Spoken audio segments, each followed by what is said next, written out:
First off, I just have to say, Frozen 2 is freaking amazing. I mean, my expectations were very high for this movie, and Disney, not only didn't they reach them, they exceeded them. This movie is absolutely fantastic, and I am very much looking forward to discussing Frozen in full spoilers in this review. I'm sorry if you're not a fan of a spoiler review, but I just want to talk the plot, and it's the only way I can do it. I have to do a spoiler review. I have loved Frozen since it came out. I saw the original movie, I think, at least 3 times in the theaters. I took my godson to see it. I took my sisters to see it. I mean, it is a fantastic movie. I'm a big fan of the original Frozen. And I love the shorts that have come out with Frozen. I love the theme park attractions. I went to the Frozen land 2 years ago, actually this month. And I freaking love it. I mean, Frozen is just a fantastic film. And Elsa is one of my favorite Disney princesses. And overall, this film just had me getting very emotional in the best of ways. And I really hope all of you get the feels, because Frozen 2 is fantastic. So I have a ton of notes, and I'm very much looking forward to discussing all of the film with you. And I essentially went in order of the film. Like, my notes are very chronological. So I think that was the best way to describe it, because the movie is it's a journey, and it starts off with Elsa, Anna, Kristoff, and Sven and Olaf going off on a journey after the damage to Arendelle has been done. And then the characters separate. So then it becomes the journey of 2 sisters, but on 2 different paths. And the journey is very intense, and the payoff is exceptional. So let's discuss Frozen 2. So the first 10 to 15 minutes are hilarious, and they bring back all the feels from the original movie. And then the moment you get into the unknown, you are just awestruck and know that the movie is going to be an amazing time. The scene is just gorgeous. I mean, Into the Unknown is beautifully choreographed, beautifully animated, and Idina Menzel is just phenomenal. I am not a big fan of Wicked, but I like Let It Go a lot. I like the reprise of Let It Go. I mean, any song that Idina Menzel sings, I think is great. I just wasn't a fan of Wicked. But Into the Unknown is just so freaking, it's perfect. They did say that there's this is the new Let It Go. I don't think this is the new Let It Go. There's another song in the film that we'll discuss in a couple minutes that I think is the new Let It Go, because that is, first off, it's very reminiscent of Let It Go, but I think it just connects more to the audience. Into the Unknown is Elsa wanting to go off on this journey, and then she at the end of the song, she like reaches her chest out like this, and all these runes scatter around her. And Elsa realizes what it is, because she can understand the runes, and it's saying earth, water, fire, and air, and it's the magical spirits of the enchanted forest. Not in the runes, but that's who's calling her. And so what we find out is that the enchanted forest has these natives called the Northudra, and they were wronged by Elsa and Anna's grandfather. And their grandfather was a man who hated magic and those who believed in magic, which I thought was very interesting. That Elsa and Anna's family had the enemy, more or less, is someone who is prejudiced towards someone within their own family. And we don't see the grandfather interact with Elsa and Anna. He's only in flashbacks, but you feel his negativity towards the girl, and it very much reminisces with the 2 of them, because they're like, our grandfather disliked someone who's very much like me, and then that's for Elsa, and then for Anna, he's like, he completely disagrees with my view of the world. So it's interesting when families can clash like that, which is also a very real life thing. And the grandfather didn't like the Northudra because they believed in magic, or they not only believe in magic, they liked the practice of magic. So there's a dam, there's a big water basin, and the grandfather builds a dam which causes the mist to appear, and it's what causes the Northudra kingdom, the enchanted forest, to be blocked off from Arendelle for like 34 years. And the only way to if you break the dam, it destroys the kingdom, but breaking the dam is the only way to lift the enchanted of the forest is their curse upon the forest to keep Arendelle and the forest separated. So overall, like, that was like crazy, the fact that the grandfather is the one that caused this problem. So The journey really begins after Elsa awakens the spirits of the Enchanted Forest, which is right after Into the Unknown, and I was on the edge of my seat. Now, and I will say this, I did not like Olaf in the original Frozen. I mean, I know why people like Olaf. He's funny. Josh Gad does a great job as a voice actor. I don't dislike Josh Gad as the voice. Just the character's so annoying. I mean, the movie's already so... Frozen and Frozen 2 is already so overcrowded with so many characters. And you have Elsa, Anna, Kristoff, Olaf, Sven, then you had Hans, and then this one, and then in Hans and Frozen, excuse me, and then in Frozen 2, you have the North Duldra characters, and you're like, okay, we just have a lot of people, and do we need to have a group of 5 when we could really have just focused on Elsa and Anna? Like, Elsa and Anna honestly didn't even need Kristoff. So, again, I find him annoying, but again, he's hilarious. Like, he does bring that comic relief, but I think Frozen could have done, or Frozen 2, excuse me, could do without the comic relief because the movie does feel very serious. But at the same time, it would be Frozen without Olaf. I mean, Olaf is a staple of Frozen. But his comedic effect, you know, it's throughout the film. But I think it really, really takes off when the journey begins. It's like that scene where they're playing charades in the beginning of the movie, which is cute. But when they go off on that journey, like Olaf starts with like trivia facts, and it's very cute. So another thing I want to quickly mention is in the TV show Once Upon a Time, which ended 2 years ago now. In season 4, they did a Frozen storyline, and the villain of the season 4 storyline with the Frozen characters was Elsa and Anna's aunt, who was the original Snow Queen. So I like how the Disney company with Frozen is keeping the villains in-house with the family. I think it's very interesting. I know that Once is a TV show, but it's to me it's just interesting that the creators of the show and the creators of the Frozen franchise have a similar mindset with what to do with villains. I mean, even the villain for in the last movie was a boyfriend, was Anna's boyfriend. So I thought that, again, it's interesting to have villains be someone that they're connected to. Now, what I want to talk about, when they go off on the journey, there's a scene where Anna and Kristoff are talking, and there's several scenes of them interacting. I don't understand their relationship, and I get why people ship Anna and Kristoff, because it's like the canon couple of the movie, the Disney princess film, and you need a couple. But most of the time, I know Merida or Brave didn't have a love interest, and Moana didn't have one, but most of the standard Disney princess trope movies have a standard couple, and Anna and Kristoff are that. And I don't understand the relationship because it just uses comic relief, and it just makes them look incompatible. And they just don't understand each other. I don't get why they're together. But, and honestly, my focus is Elsa and Anna, and speaking of that, Kristoff's song is very cool. It's really fun, but at the same time, it detracts from the film, because at that point in Kristoff's song, Elsa and Anna are already on their own journey, and then you're back to Kristoff, and you're like, why am I with Kristoff? I want to see what's going on with Elsa and with Anna. So, again, if you didn't have Sven, Olaf, and Kristoff, I don't think the movie would be any different, because they're time fillers. So then, as we go into the Enchanted Forest, we have Elsa and Anna meet a couple spirits. We have them meet the wind spirit, which Olaf names as Gale. And I like that Olaf named her Gale because it added a layer to an unseen character. It's literally just the wind. And then we see a fire spirit, which is that really cute lizard, which you see in the picture of Elsa on the side. And he reminded me of Pascal from Frozen. And I really hope he's going to, or from Tangled, excuse me. And I really hope he's going to be in Frozen 3, because this film does lead to a third installment. So after they go into the franchise and meet the two spirits, the intense action is excellent, with Elsa fighting the wind spirit and then even fighting the fire spirit. It's really cool.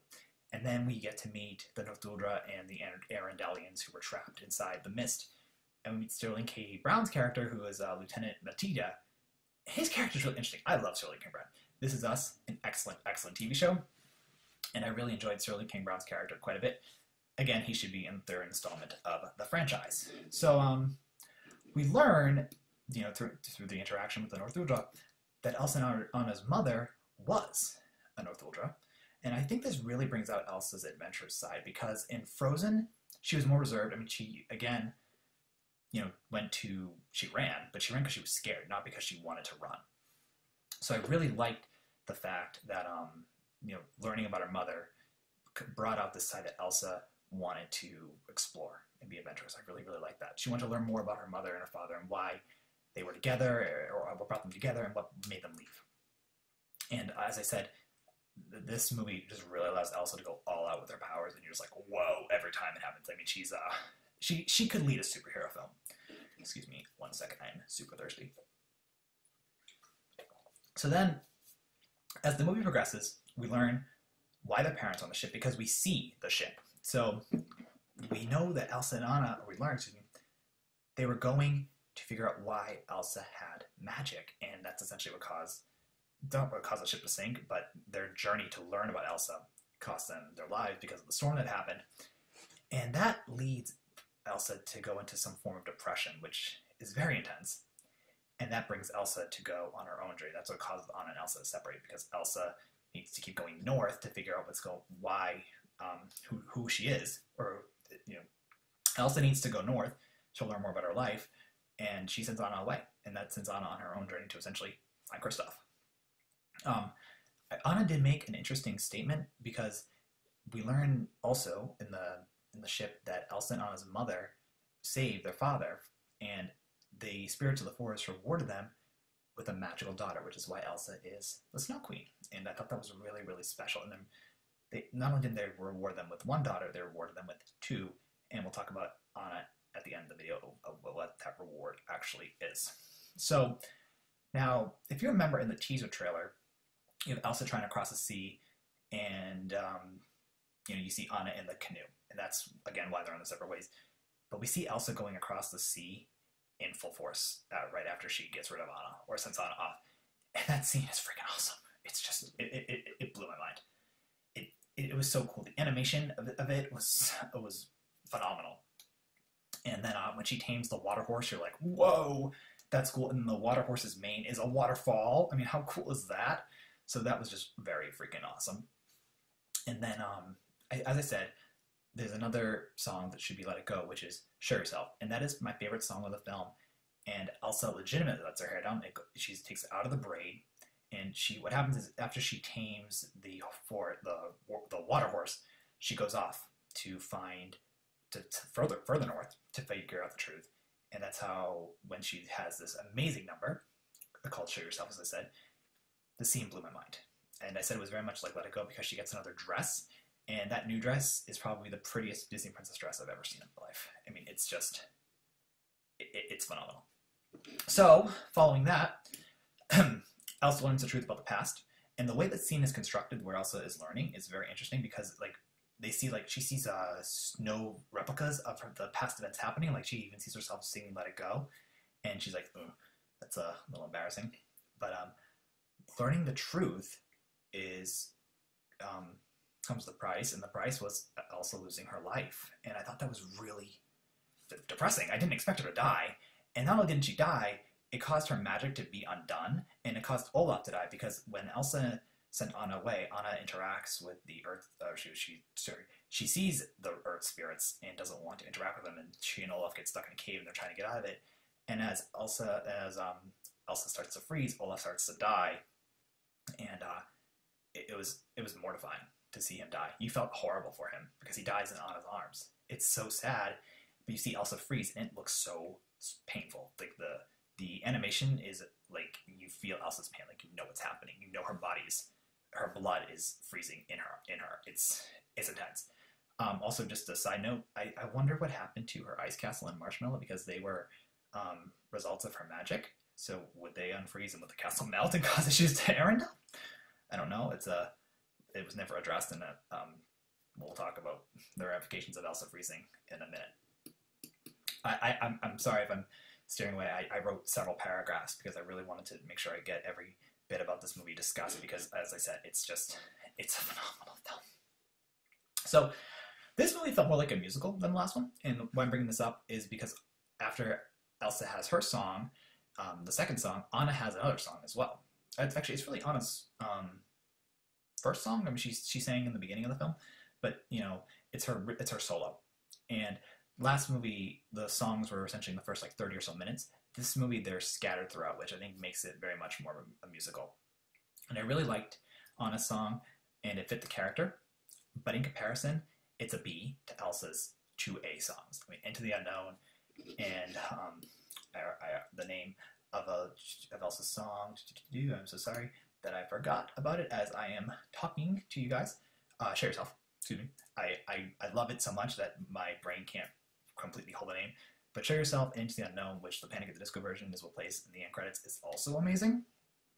So those two songs are A's. Like, they are A+ songs. And Anna's song is good, and Kristen Bell's voice is an A, but the song is a B. Honestly, it's like, I need them as Elsa's songs are excellence, and Anna's is good. But it fit the character, and it fit the scene, and it made total sense. And as I said, I like the fact that the songs are towards the end of the film too, because it makes the movie feel very much like a musical. Now, the climax of the film after Anna's song is also very intense, because to essentially undo the forest, the curse upon the forest, it's Elsa and Anna needs to destroy the dam. Elsa is frozen, Olaf is gone, so Anna essentially instigates the earth spirits to destroy the dam, and they do. And that scene was intense. I mean, you thought Anna was going to die. I mean, you know she won't, but at the same time, it's like, is she going to do it? Is she going to be gone? And then the destruction of the dam rescued the Enchanted Forest, and it caused all this water to flood into Arendelle. But it also unfroze, and she saved the day. And that scene, for lack of a better word, magical. I mean, amazing. Now, if any of you have ever seen Sailor Moon, Elsa gives off super Sailor Moon vibes when she becomes, and she's in that white dress and she's saving Arendelle. I mean, she is the Messiah. It's gorgeous. So that's how the film more or less ends the journey. After Elsa saves Arendelle, her and Anna are back together, and then they decide what to do with the future. And Elsa abdicates her throne to Anna, and then you're like, oh my God, she did it. Like, she's not the Queen of Arendelle anymore, but she will always be the Snow Queen.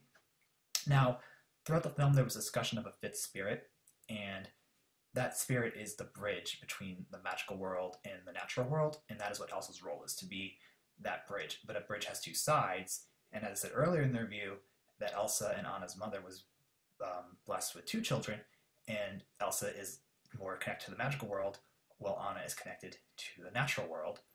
And that's why they worked so well together. So they need to be in harmony and always in sync to keep peace. And I thought that was really nice. And so Elsa stays in Northuldra. Anna gets coronated as queen. She also gets proposed to by Kristoff.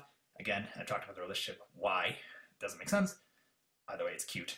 And I'm assuming they'll be married in Frozen 3, which will exist, I guess.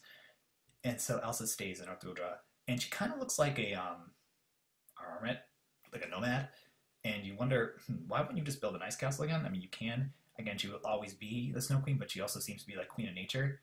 But I mean, she's so used to the comforts of society, it doesn't make sense that she would just be happy, like living in a tent. But the relationship between Elsa and Anna is forever solid. I mean, these two are connected. And at the end of the movie, Elsa and Anna sends a letter to Elsa to like come to family game night in like a couple days, and you're like, oh, these two are so cute, and I loved it. So overall, the movie is engaging, beautifully animated, the songs are fantastic, and Frozen 2 just, it blew my mind. It truly, truly blew my mind. I mean, you couldn't get a better movie, and I am looking forward to discussing Frozen 2 intensely in the comments below with you guys. I really hope you enjoyed my spoiler review of it. It was so much fun to watch. The characters are back. I mean, Frozen is such a money cash cow for Disney, and I get why. I mean, this movie, all audiences can like this film. People who are my age can like it, younger than me, obviously, older than me. I mean, it's a fantastic film. And if you like musicals, you're going to love this film. Even if you don't like musicals, you will probably still love this film because the music is that good. And the animation, again, it's a masterpiece. So share your thoughts in the comments below about Frozen 2. Thank you so much for watching my review. I'm so happy to have finally seen the film and discussed it, and I look forward to making more videos. I just posted my Grey's Anatomy trailer review for episode 10 and my review of episode 9 collectively, and then this review, obviously. So I'm going to get some more content up with the winter break for Grey's, because I like to keep doing Grey's constantly, but I want to have some content in December as well. So share your thoughts, and thanks guys for watching. Talk to you later. Bye.